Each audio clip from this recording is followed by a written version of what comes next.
Hello everyone, very welcome to step up academy. मेरा नाम है राहुल गुरुंग और आज हम लोग यहां पर करने वाले हैं एक ऐसे रिएक्शन मैकेनिज्म की बात जो कि चाहे क्लास 11th हो, चाहे क्लास 12th हो, या कोई भी एग्जामिनेशन हो, किसी भी लेवल की केमिस्ट्री क्यों ना हो 10th से बाद वाली, तो वहां पर हमेशा इसका जिक्र जरूर किया जाता है। तो भैया हम लोग आज जो पढ़ने वाले हैं इसे कहा जाता है SN1 वर्सेस SN2।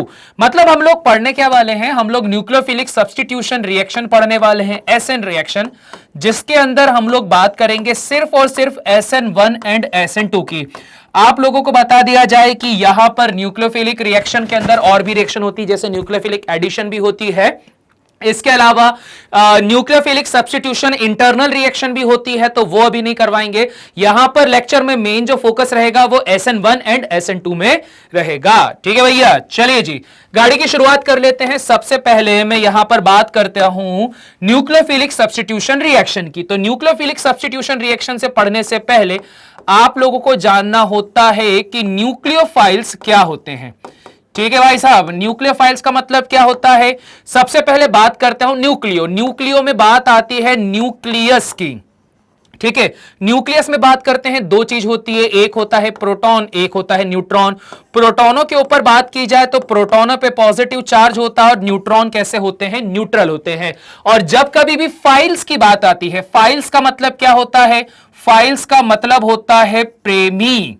ठीक है, अब इसमें इंग्लिश में हिंदी में क्या कुछ मतलब होता होगा, परंतु हमारे लिए क्या है, प्रेमी मतलब क्या हो जाएगा, फाइल हो जाएगा। तो बात बहुत सिंपल सी है, न्यूक्लियस के प्रेमियों को क्या कहा जाता है, न्यूक्लियोफाइल कहा जाता है। अब भैया प्रेम किससे किया जाएगा, प्रेम किया जाएगा या तो पॉजिटिव से या तो नेगेटिव से। जो व्यक्ति न्यूट्रल है उसके साथ प्रेम करने से कोई मतलब ही नहीं। मतलब जिसका मन ही नहीं कर रहा है प्यार करने का, तो उससे प्यार करके क्या कर लोगे, तो या तो तुम पॉजिटिव के पास में प्यार करने जाओगे या नेगेटिव के पास में प्यार करने जाओगे। तो इसी वजह से अगर मैं बात करता हूं न्यूक्लियोफाइल का, तो न्यूक्लियस में मेन काम होता है किसका, मेन काम होता है हमारे पास में पॉजिटिव वाले प्रोटॉन का। और प्रोटॉन का जो प्रेमी होता है उसको क्या कहा जाता है, न्यूक्लियोफाइल्स कहा जाता है। अगर प्रोटॉन मतलब पॉजिटिव का जो प्रेमी होगा तो वो कौन होगा, ऑब्वियस बात है सर, नेगेटिव चार्ज वाला। इसी वजह से न्यूक्लियोफाइल्स को जब सिंबलाइज किया जाता है तो NU नेगेटिव करके इसे सिंबलाइज किया जाता है। अब जैसे कि आपको कुछ एग्जांपल बता देता हूं, आपके पास में सपोज ग्रुप रखा है OH नेगेटिव, ये क्या है सर, ये भी एक न्यूक्लियोफाइल है। अगर मैं बात करता हूं साइनो ग्रुप की, CN नेगेटिव, तो ये भी क्या है, न्यूक्लियोफाइल्स है। अगर मैं बात करता हूं आइसोसाइनाइड ग्रुप की, NC, ठीक है, तो ये भी क्या है, एक और न्यूक्लियोफाइल ही है। तो जितने भी आयंस आपके पास में अपने नेगेटिव स्टेट को कंटेन करते हैं, they are known as nucleophiles. और न्यूक्लियोफाइल्स अगर ये होते हैं और ये न्यूक्लियोफाइल अगर यहां पर सब्स्टिट्यूशन परफॉर्म करते हैं, ठीक है भाई साहब, क्या परफॉर्म करते हैं, सब्स्टिट्यूशन परफॉर्म करते हैं, तो that reaction is known as nucleophilic substitution reaction, जिसको आप SN करके रिप्रेजेंट करते हो। भैया इस SN के भी दो टाइप होते हैं। दो टाइप में कौन कौन से, एक होता है आपके पास में SN1 और एक होता है आपके पास में SN2। तीसरा टाइप भी होता है भैया जिसको कहा जाता है आपके पास में SNI, न्यूक्लियोफिलिक सब्स्टिट्यूशन रिएक्शन, और वो भी इंटरनल। वो बात दूसरी है, उसको किसी दूसरे लेक्चर में हम लोग देखेंगे। अभी पहले इन दोनों को देख लेते हैं। SN1 को क्या कहा जाता है, इसे कहा जाता है यूनी मॉलिक्यूलर सब्स्टिट्यूशन रिएक्शन, और इसे क्या कहा जाएगा, इसे कहा जाएगा आपके पास में बाय मॉलिक्यूलर सब्स्टिट्यूशन रिएक्शन। ठीक है जी, ये दो कहानी होती है। एक होता है हमारे पास में यूनिमॉलिक्यूलर सब्स्टिट्यूशन रिएक्शन, एक होता है बायमॉलिक्यूलर सब्स्टिट्यूशन रिएक्शन। और इसी घटना पे अगर मैं आगे बात करता हूं एक एक करके, तो सबसे पहले मैं बात कर लेता हूं SN1 के ऊपर। तो SN1 क्या होता है, यूनिमॉलिक्यूलर सब्स्टिट्यूशन रिएक्शन। खास खास बातें इसके अंदर क्या क्या चीज जरूरत पड़ती है जरा देख लेते हैं। रिएक्शन को करते करते हम देखते चले जाएंगे, कहानी बहुत ज्यादा आसान है, इजीली आप लोग को क्लियर होता चले जाएगा। SN1 मैकेनिज्म में रिएक्टेंट जो होता है वो आपको एक ऐसा रिएक्टेंट लेना होगा जो कि कायरल कार्बन का बना हुआ रहेगा। ठीक है भाई साहब, किसका बना हुआ रहेगा, कायरल कार्बन। ये देखो ये रहा आपके पास में क्या, कायरल कार्बन। कायरल कार्बन की खासियत क्या होती है भैया, खासियत ये होती है कि सर इस वाले कार्बन के ऊपर स्टार लगा दिया जाता है। ठीक है, क्या लगा दिया जाता है, स्टार लगा दिया जाता है। अब अगर मैं थोड़ा सा इस चीज को डिफाइन कर दूं तो यहां पर ध्यान रखना कि आपके पास में लिखा हुआ जो सी स्टार है, जिसे हम लोग बोलते हैं कायरल कार्बन, इसकी खासियत यह होती है कि जब कभी भी एक कार्बन अपना टेट्रावैलेंसी को शो करते टाइम पर चारों तरफ से अलग अलग ग्रुप से जुड़ा हुआ हो, माना इधर ए हो गया, बी हो गया, सी हो गया, डी हो गया, तो जब चारों हाथों पर अलग अलग ग्रुप प्रेजेंट होते हैं तो उसको क्या कहा जाता है, कायरल कार्बन कहा जाता है। बिकॉज ये स्टीरियो केमिस्ट्री का एक पार्ट होता है जहां एक स्टीरियो आइसोमर बनाएंगे, उस पर भी आऊंगा आगे, टेंशन नहीं लेना, सब पढ़ लेंगे। ठीक है, एक कायरल कार्बन लेके रखा हुआ है। अब क्या होता है सर, इस कायरल कार्बन पे हम लोग यहां पे लेते हैं पहली बार में पोलर प्रोटिक सॉल्वेंट। ठीक है, क्या लिया जाता है, पोलर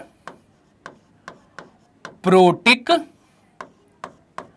सॉल्वेंट।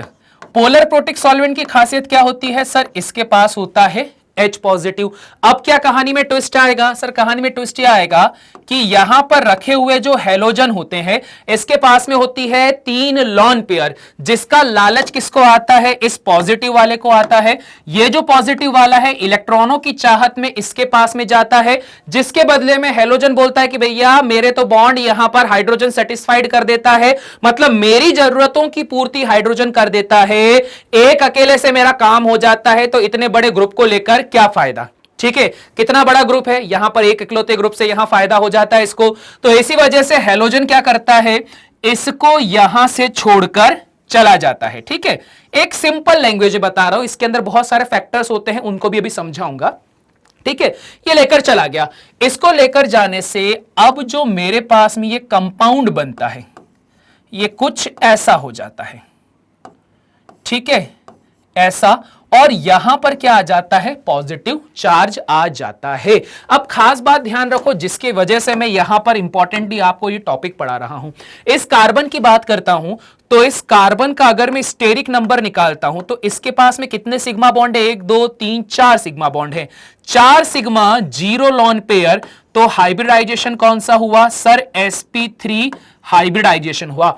sp3 हाइब्रिडाइजेशन की खासियत क्या होती है सर, sp3 हाइब्रिडाइजेशन जो होता है यहां पर मुझे बनाकर देता है 3 डायमेंशनल स्ट्रक्चर। यहां पर जो 3D स्ट्रक्चर बनेगा वो क्या बनता है मेरे पास में सर, टेट्राहेड्रल। यहां पर आपको एक टेट्राहेड्रल स्ट्रक्चर का फॉर्मेशन हो जाता है, टेट्राहेड्रल फॉर्म हो गया। अब देखो हुआ क्या है कि टेट्राहेड्रल आखिरकार क्यों बन पा रहा था, रीजन ये है कि आपके पास में रखा हुआ जो हैलोजन है इसके पास में 3 लॉन पेयर थी। ये लॉन पेयर जो है ये क्या जनरेट करता है, स्टेरिक हिंड्रेंस जनरेट करता है। स्टेरिक हिंड्रेंस का मतलब क्या होता है कि इलेक्ट्रॉनों की एक्सेस की वजह से या इलेक्ट्रॉनों के क्लाउड के बढ़ने की वजह से ये जो हैलोजन होता है ये अपना इलेक्ट्रॉन कहां शिफ्ट करता है, सॉरी, ये जो इलेक्ट्रॉन है अपने आसपास एक नेगेटिव एरिया बना लेता है। इस नेगेटिव एरिया की वजह से क्या होता है कि ये जो हैलोजन होता है इन सभी को क्या कर लेता है, पीछे धकेल देता है। ठीक है, ये वाली कहानी हो जाती। मतलब यार ये वही वाली कहानी है कि भैया तुम यहां पर बैठे हुए हो, ये तुम्हारी एक्स है। ठीक है, तुम्हारी एक्सेस बड़ी खतरनाक है। बड़ी खतरनाक है मतलब क्या कि भैया वो तुमको बोलती है बार बार कि भले घूमने जाना है, या तुमको बोल रही है वो कि नहीं यहां पर मत जाओ, वहां पर बहुत रोक टोक करती है। ये तुम्हारी एक्स तुमको बहुत रोक टोक करती है। तुम्हारे दोस्त है आर डैश और एच, ये इस तरह से कहानी है। तो तुम्हारे एक्स की स्टेरिक हिंड्रेंस हाई होने की वजह से, नेगेटिविटी हाई होने की वजह से तुम्हारे सारे दोस्त जो होते हैं तुमसे दूर हो जाते हैं, पीछे चले जाते हैं। तो अब क्या हुआ, ये तुम्हारी दोस्त है, ये तुम्हारी एक्स है, इस एक्स के साथ में क्या हुआ, कोई H पॉजिटिव इसके पास में आया, इस H पॉजिटिव ने तुम्हारी एक्स को क्या कर दिया, सेटिस्फाइड कर दिया। एक्स को सेटिस्फाइड करने की वजह से ये जो एक्स है इस H पॉजिटिव के साथ क्या हो गई, चली गई। बाहर क्या निकल गया सर, बाहर निकल गया है हमारे पास में हाइड्रोजन हैलाइड, जो कि एक मिनरल एसिड का फॉर्मेशन कर लेगा। अब अगली कहानी में क्या होता है सर, अगली कहानी बहुत आसान है। पहले इस x की वजह से सारे दोस्त दूर थे, अब जैसे ही x गई तो दोस्त आसपास आ गए, घेर कर खड़े हो गए। क्या बोल रहे हैं, बेचारे का ब्रेकअप हो गया है, घेर कर खड़े हो गए। अब जब ये घेर कर खड़े होते हैं तो यहां पर हम लोगों को नई चीज देखने को मिलती है, सर यहां स्टेरिक हिंड्रेंस बदल जाता है। यहां पर अगर मैं बात करता हूं स्टेरिक हिंड्रेंस की, तो स्टेरिक हिंड्रेंस में 1 2 3 सिग्मा बॉन्ड आ जाते हैं, 0 लॉन पेयर, जिसका आंसर आता है 3। हाइब्रिडाइजेशन हो जाता है यहां पर sp2 हाइब्रिडाइजेशन। sp2 हाइब्रिडाइजेशन का मतलब क्या होता है सर, यहां पर यह बना देता है 2 डायमेंशनल स्ट्रक्चर जिसको कहा जाता है ट्राइगोनल प्लेनर। ठीक है, क्या बना दिया इसने, ट्राइगोनल प्लेनर 2 डायमेंशनल स्ट्रक्चर बना दिया है। अब 2 डायमेंशनल स्ट्रक्चर बनाने के बाद में क्या होता है कि इसके पास में पूरी अपॉर्चुनिटी होती है। जैसे तुमने देखा ना, एक्स छोड़कर चली गई, कार्बोकेटायन बन गया, उसकी यादों में बैठा हुआ है। अब क्या होता है, अब आता है कोई दूसरा न्यूक्लियोफाइल, मतलब एक्स गई तो न्यूक्लियोफाइल आएगी, दूसरी न्यूक्लियोफाइल यहां पर आती है। अब इसके पास ओपन एरिया है, 2 डायमेंशनल स्ट्रक्चर है, तो ये एक्स फ्रंट से भी अटैक कर सकती है, बैक से भी अटैक कर सकती है, क्योंकि भैया जगह तो पूरी ओपन बना के रखी हुई है। तो यहां पर भी वही कहानी है। क्या कहानी है भैया, यहां पर जरा इसको मैं कर देता हूं छोटा सा, थोड़ा सा कुछ इस तरह से। अब कहानी में क्या ट्विस्ट आया, कहानी में ट्विस्ट आपके पास में यह आया कि ये जो आपका दोस्त यहां पर बैठा हुआ था, ठीक है, जो गम में बैठा हुआ है, क्यों, क्योंकि सर एक्स छोड़कर चली गई, यहां पर बना दिया आर डैश, यहां पर बना दिया हाइड्रोजन, और यहां पर क्या चल रहा है आपके पास में, कार्बोकेटायन पॉजिटिव चार्ज चल रहा है। अब भाई देखो, प्यार में धोखा खाए हुए लोग कैसे होते हैं, प्यार में धोखा खाए हुए लोग इस तरह से होते हैं कि अगर एक्स एक बार छोड़कर चली गई तो कोई भी उसे मिल जाए तो वह हर किसी को एक्सेप्ट कर लेते हैं। तो यहां पर भी वही होता है, हर किसी को एक्सेप्ट करने से यहां जो मतलब निकल कर आता है वो निकल कर यह आता है कि केमिकल रिएक्शन में आगे आ जाता है हमारे पास में वीक न्यूक्लियोफाइल।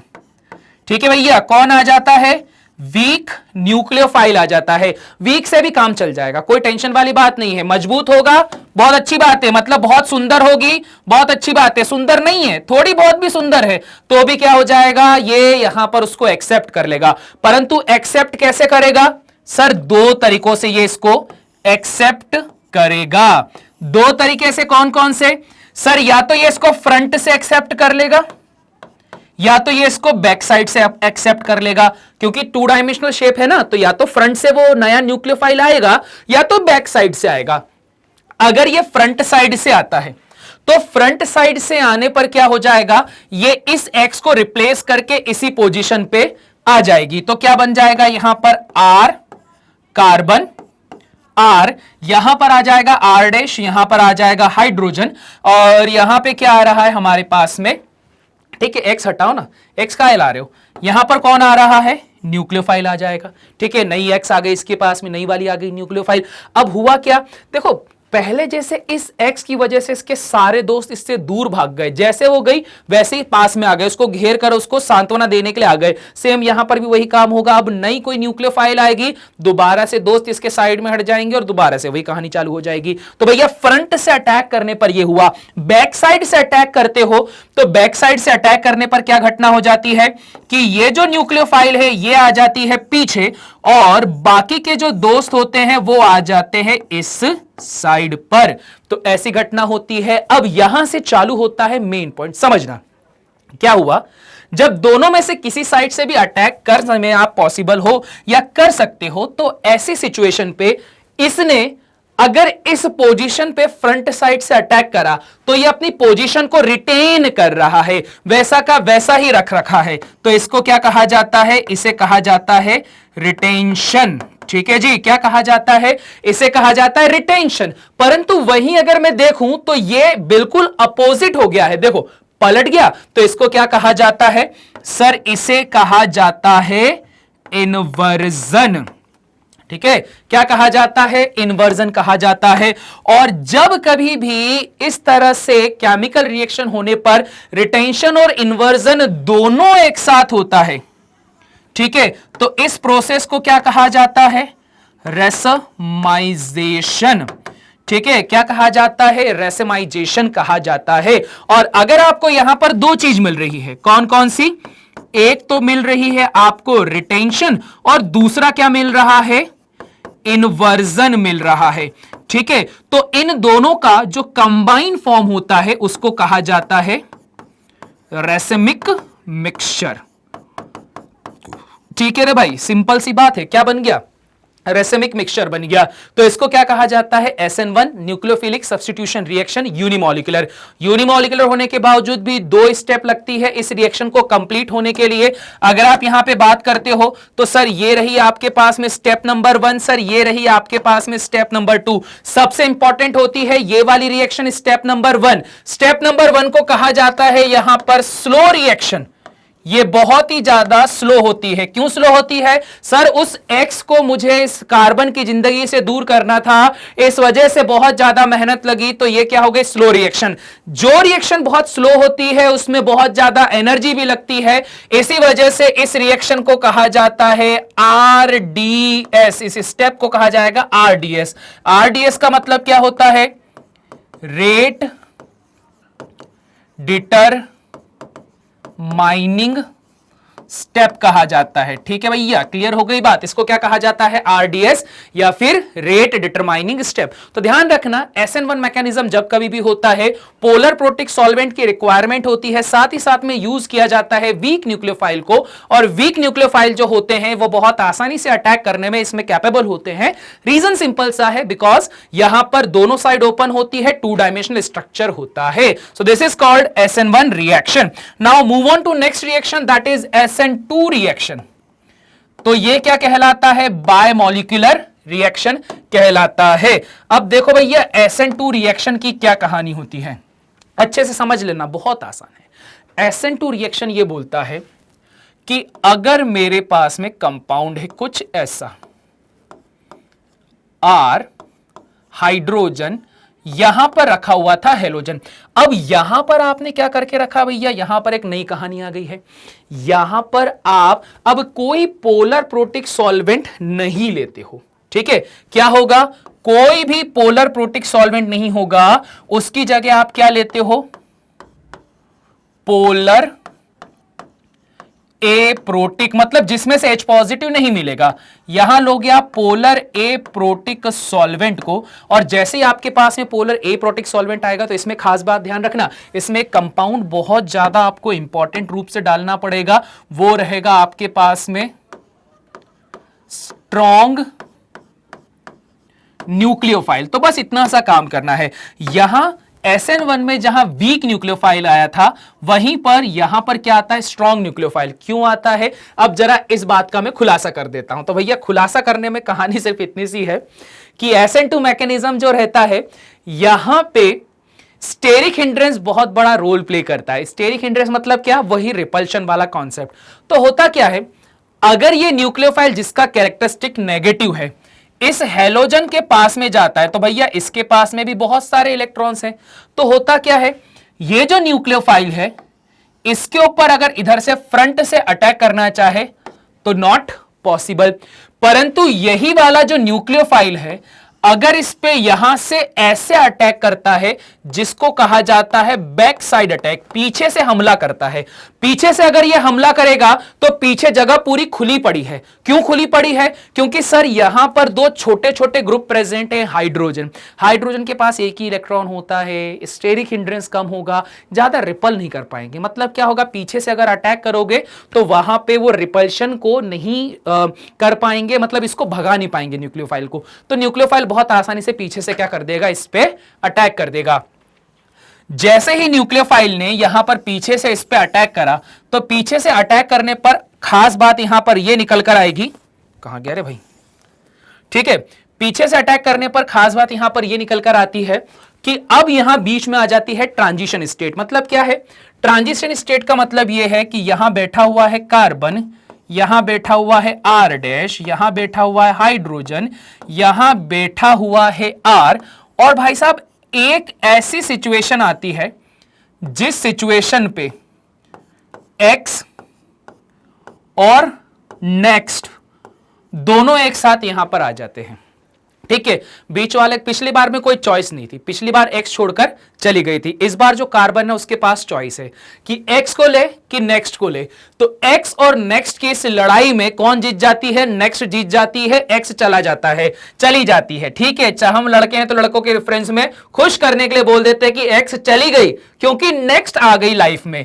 इस कंडीशन पे जहां पर हम सोचते हैं कि भैया एक्स की नेक्स्ट, तो उसको क्या कहा जाता है? Transition state. हमें याद आता है, पुराने सपने याद आते हैं कि भैया हमारे एक्स के साथ मिलकर हमने क्या क्या सपने देखे थे, शादी करेंगे, बच्चों के नाम रख लेते रहते हैं, पर नहीं आ जाती तो उसके बाद में शादी और बच्चों के नाम सब भूल जाते हैं। तो जब ये कंडीशन चलती है कि दोनों में से किसको सिलेक्ट करा जाए, that is known as transition state.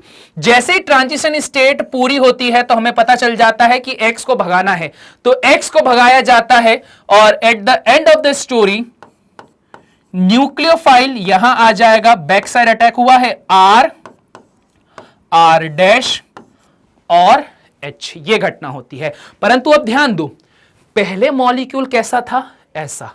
अब जस्ट उससे क्या हो गया है? पलट गया है।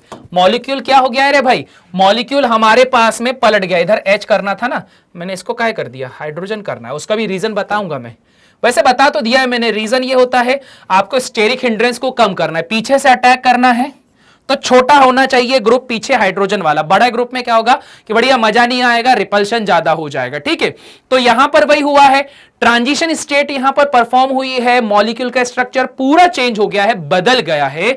तो यहां से यहां आने पे जब ये मॉलिक्यूल का स्ट्रक्चर बदल रहा है, ठीक है, तो कैसा बदल रहा है? ये उल्टा हो गया, इन्वर्ट हो गया। तो इसी वजह से इसको क्या कहा जाता है? इन्वर्जन। ठीक है, और सबसे पहले इसको किसने नोटिस करा था? इसको नोटिस करा था वाल्डर ने। तो इस वजह से इसका नाम क्या होता है? वाल्डर्स इन्वर्जन। इसे समझाया था उसने कैसे? एक छतरी की मदद से या अम्ब्रेला की मदद से। तो उसने क्या बोला था? अभी अम्ब्रेला ऐसा है, पीछे से अटैक हुआ, अम्ब्रेला खुलकर क्या हो गया? उल्टा हो गया। ठीक है, तो छतरी खुलकर उल्टी हो गई, इसको क्या कहा जाता है? इसी वजह से अम्ब्रेला इन्वर्जन। ये दो नामों से इसे जाना जाता है, वाल्डर इन्वर्जन या फिर अम्ब्रेला इन्वर्जन के नाम से जाना जाता है। ठीक है भैया, क्लियर हो गई बात, समझ में आ गया SN1 और SN2 का क्या मेन कॉन्सेप्ट होता है। और अगर यहां पर SN1 और SN2 की जानकारी चाहिए तो आप ये बोल सकते हो कि सर जो SN1 रिएक्शन होती है वो हमेशा किस बात पर डिपेंड करती है?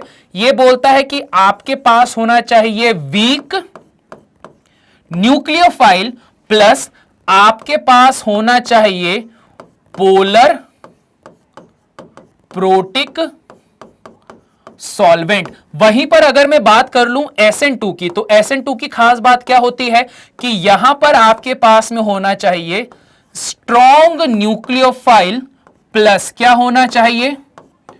पोलर ए प्रोटिक। वहां पर H पॉजिटिव मिलेगा, यहां पर क्या होना चाहिए?